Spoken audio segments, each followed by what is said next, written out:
大家好，我是小美。今天我们来做鸡蛋灌饼。准备1个碗，放普通面粉300克，少许盐，往面粉中慢慢加入温水，一边加水一边搅拌。面粉呈絮状时，加少许食用油，揉成面团。面团尽量揉得软一点。面揉好后放在一旁，醒面30分钟备用。醒面的同时，我们准备油酥。另取一个小碗，放面粉2勺，锅中加入2勺食用油，油热后倒入刚刚准备的面粉中，搅拌均匀，调至浓稠，放凉备用。将葱切末放在碗中备用。豆瓣酱备用。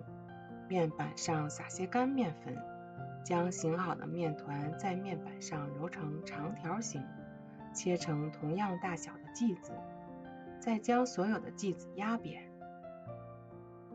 然后擀成饺子皮大小。将其中一半的面皮放上油酥，均匀地抹开，再将另外一半面皮压在抹有油酥的面饼上，将2张面饼压紧，这是做灌饼的关键。将包好油酥的面饼慢慢擀成薄饼，两面慢慢地擀，千万不要擀破，一次可以多做一些，然后抹上油，一层一层的放在烘油纸上，放入冰箱冷冻，想吃的时候就直接拿出来。准备1根香肠，中间切成2半，电饼称预热，锅底刷些油，放入切好的香肠，把香肠略微煎一下，再刷一些底油，放入擀好的面饼，调成馅饼模式。在面饼成型后，再刷一些油，然后翻面。碗中打1个鸡蛋，放入切好的葱末，少许的盐，将鸡蛋打散备用。这时你会看到饼慢慢的鼓起来，用筷子在饼上戳个洞，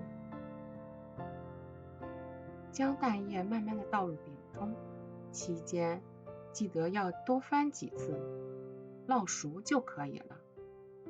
然后在饼上刷上之前准备的酱料，也可以刷上自己喜欢的各种酱，再放上生菜，再放上香肠。